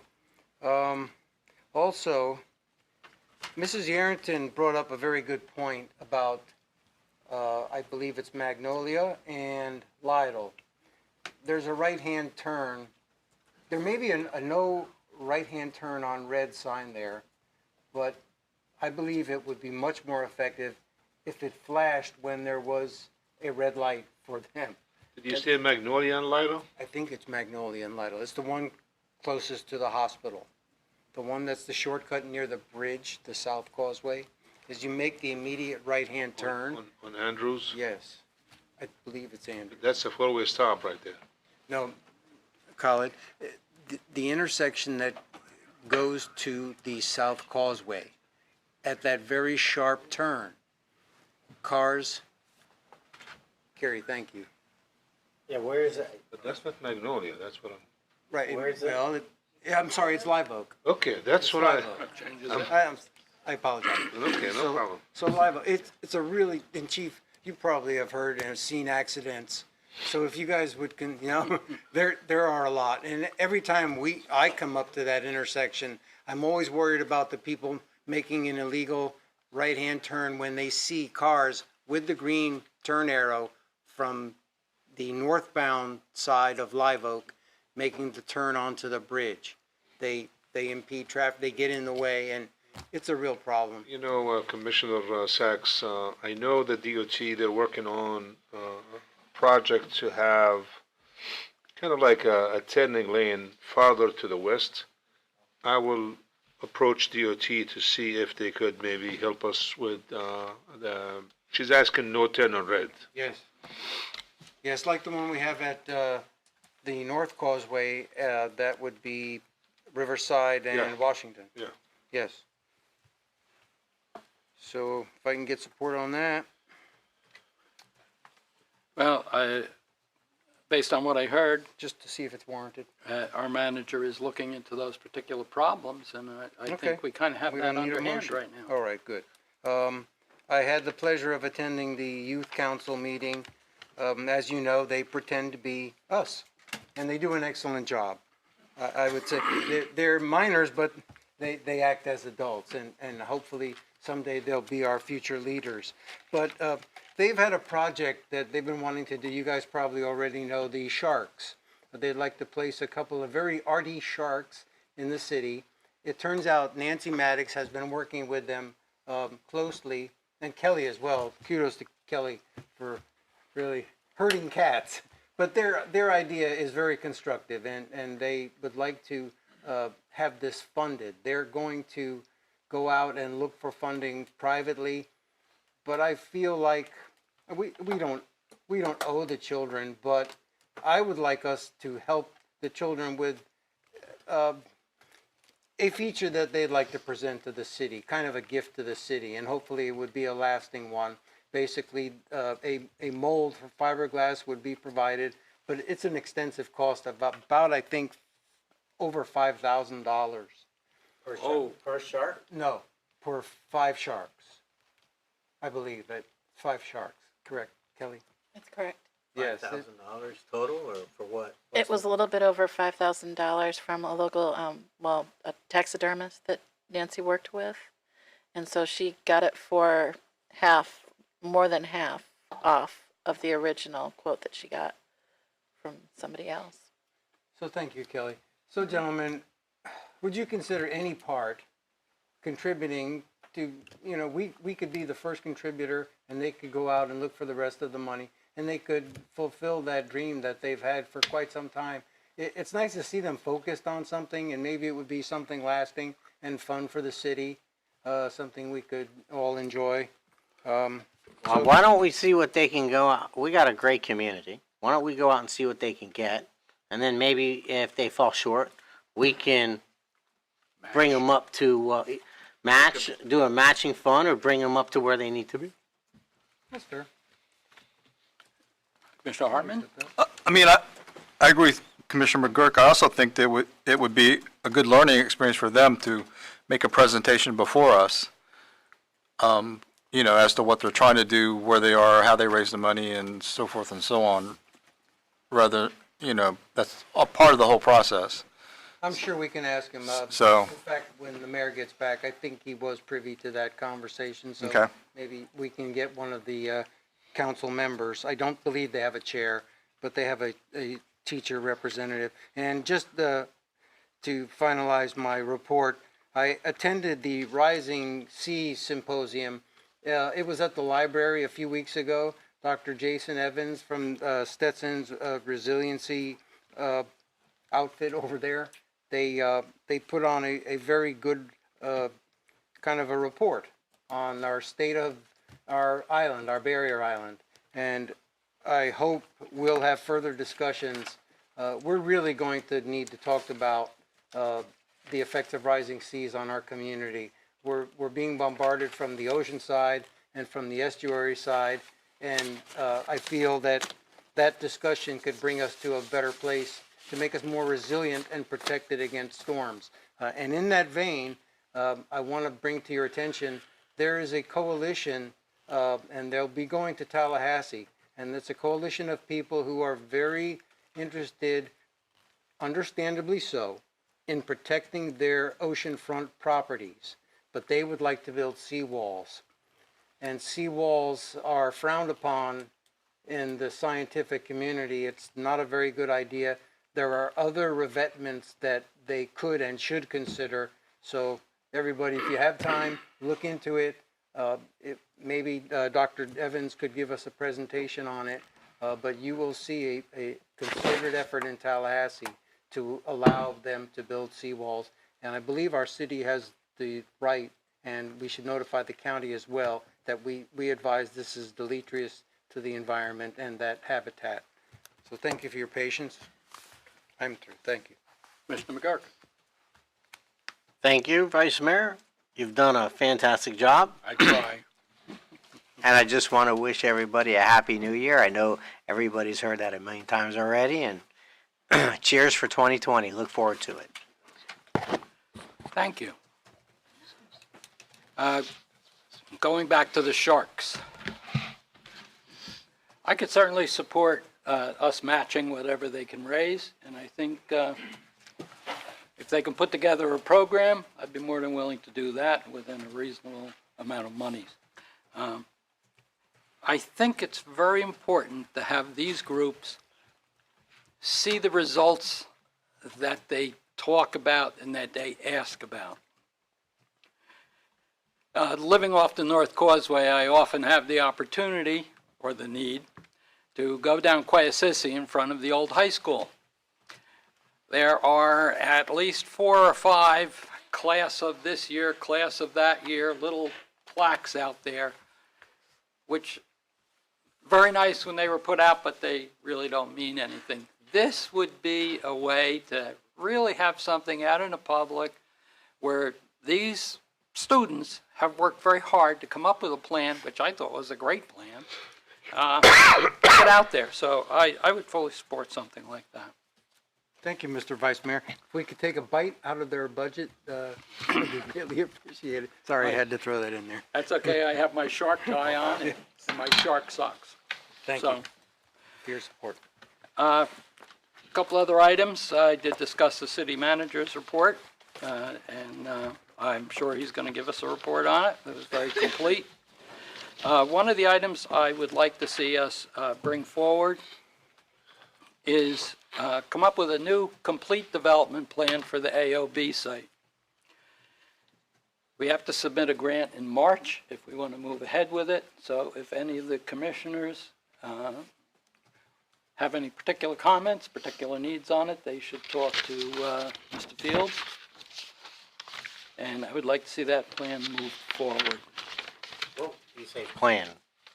Are you referring to a specific plan? Yes, I would like to see us. We did have a plan which we withdrew because we didn't like the way it was put forth. But I would like to see us prepare a new plan that fully develops it as a park, provides possibly some additional parking at the boat ramp. And one of the things I heard in the last, I believe it was the last meeting, was that the new fireboat needs a place to dock, perhaps something like that. And they've spoke about the need to put it in the marina, but they'd prefer to have it at the AOB site. So perhaps that could all be worked together. So I would like to see staff come up with a plan. And if we have any suggestions, to make it to our manager. Okay. There's a lot of different ideas out there. I think that the commission probably needs to spend some time specifically discussing what we may want to see there. What happens with grant money is as soon as you use it, you're committed to it, and it locks down the property. And I've spoken to many people in the community. There's a tremendous, there's a lot of different camps, a lot of people in a lot of different camps. I just don't want to see us spend a lot of time and money and then have a big section of the community come in and say, wait a second, I thought we were going to do this or we were going to do that. So there's been a lot of discussion as to what could go there, what should go there, and I just don't want to get ahead of ourselves. I understand that, and my recollection is we have something scheduled in February to be put on our agenda to be discussed with this. We just have to have the, if we're going to make an application for this year's funding, we have to do it by March. Mr. Vice Mayor, if I may add to this conversation, there is a very nice rendering from a few years ago that I'll bring in and you take a look at it, if you don't mind. It doesn't look tremendously expensive, but it adds to that nice feature of a walking trail, some shade, I believe some picnic benches, and if I'm correct, it may have been like a chicky-style hut. So it seems like a minimal expense for the time being to get to enjoy that. AOB. If you take grant money, though. Yes, I know. I know.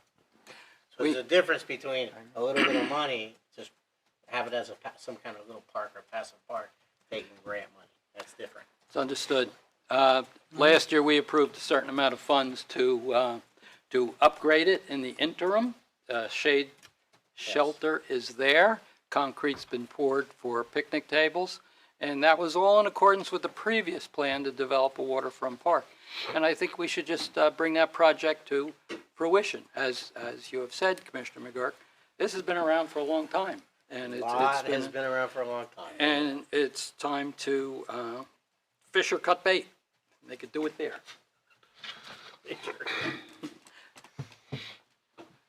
Those are my comments. Thank you very much. And I appreciate the patience of the public in dealing with me as I go through my numerous agendas. City Manager's report. Vice Mayor, if you look at the CM reports, I have a couple of important items. One of them is Ms. Conrad. She approached us to ask us to look for a space for them. Her and I, we went over to 2650 North Dixie. We looked at the second floor. Obviously, this would be a temporary space for them because we didn't know what the fate of the building will be when Development Services move to the new City Hall Annex. She understands that. She likes the space. I think it would provide the service that they need. So my recommendation is to provide the space for them on a temporary basis until we figure out what we need to do with the building. And I think we need to vote on that one. Comments from the Commission? I would support it. If that's a motion, I'll second it. Any further comments? Do you need a motion or you just want? I just need a blessing. Okay. I think you have it. Okay. The second item, I received an email from Reverend Luttrell from the Coronado Church on the beach side. They're putting 214 Columbus out for sale.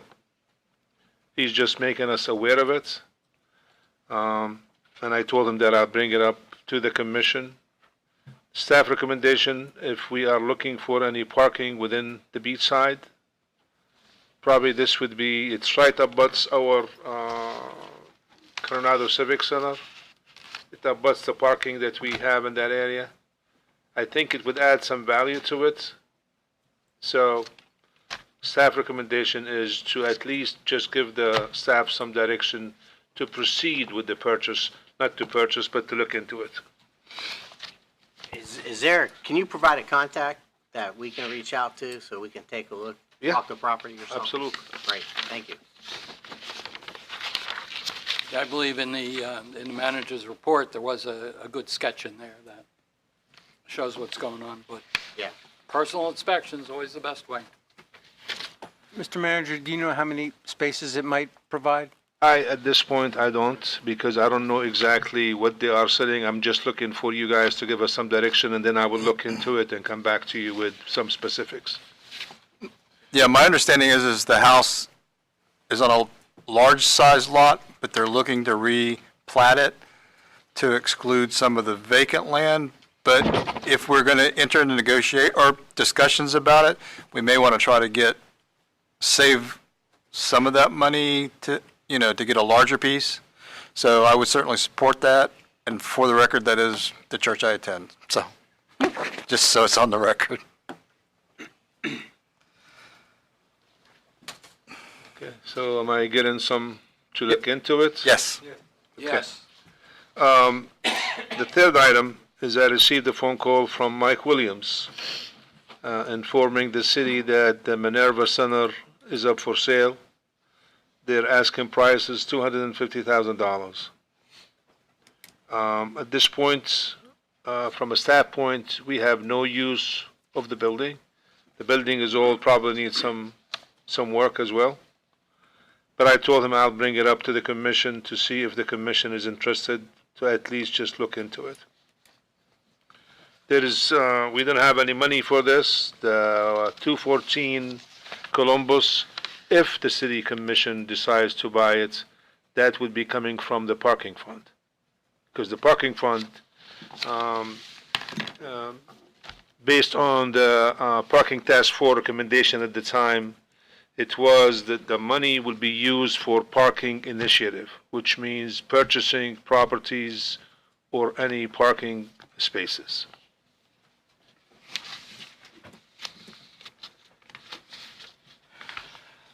Have we determined there's additional need for parking in the area? For which one? What you just mentioned. No, what I was saying is the Minerva Center, I don't have any money available to buy the property. Correct. The one for the 214, we have the money in the parking fund available if you guys decide to buy it. Yeah, my question is do we need additional parking there?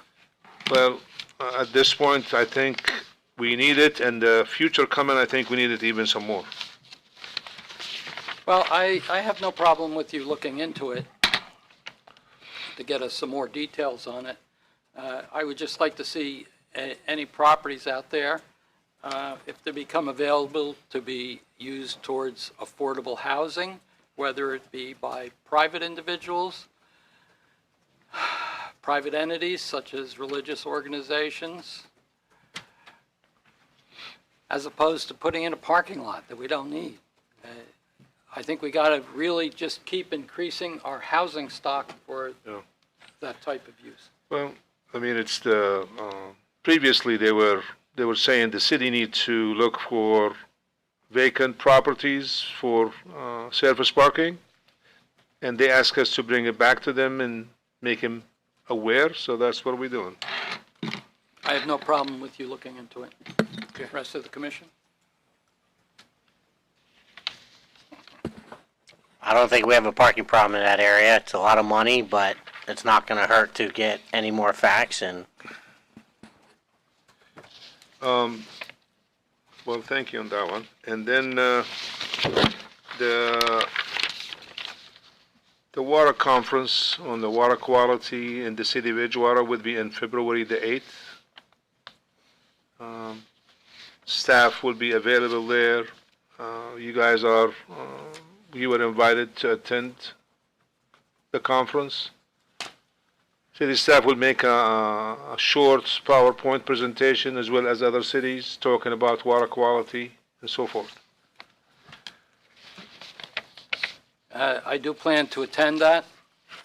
I know we included in our budget approximately $1 million for a stormwater pond.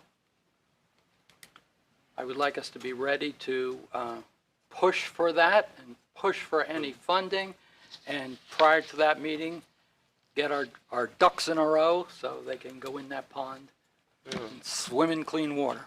Yeah. And last but not least, I think we would like to welcome Brian Field as our new Assistant City Manager. Brian is he's been with us almost now, just over a year. He started in December 15th of 2018, so. welcome, Brian. Congratulations. Any questions? Mr. Fields, at present, has dual roles, correct? Yeah, he does, and we advertised for the position. We have received a couple of applications, so as soon as we are ready, we will be doing interviews. Okay, in that process, I really think at this point we have to bring in somebody who really has some good expertise in the land development and planning field. With our changes, we're hoping to add to our land development ordinances, so Well, I look forward to the results. we are not going to rush into it. We will pick the right and the best applicant for the position. Thank you.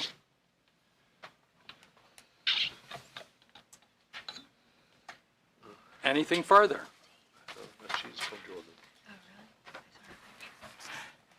Okay.